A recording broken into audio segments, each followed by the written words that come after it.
Godaku suka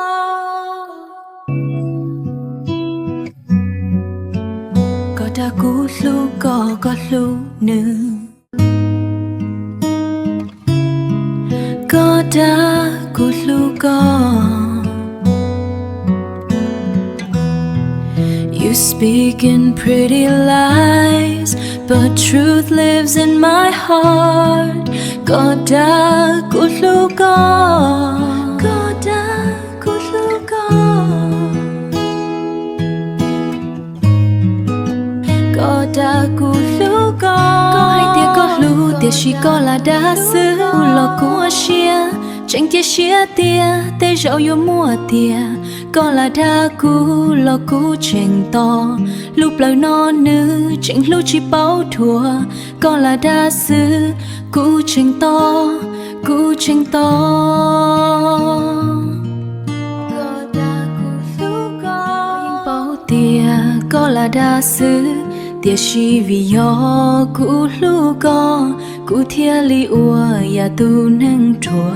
Giờ bao tia có chỉ lu cú tia.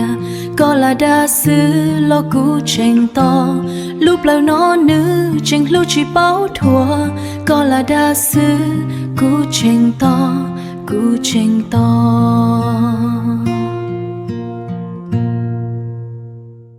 Godaku suka Godaku suka Godaku nu cú bao rong tia có là đa sư tia chỉ cú lu xia chẳng to con thứ giờ cú trâu lúa hay tia chùa lo cú yên châu xia qua tu nên đi mua vì cú lu có sư cú lu có sư Godaku suka Godaku nu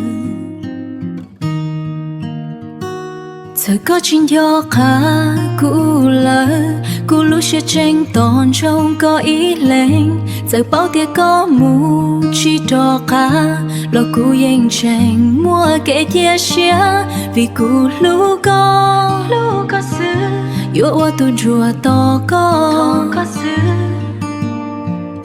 You speak in pretty lies, but truth lives in my heart.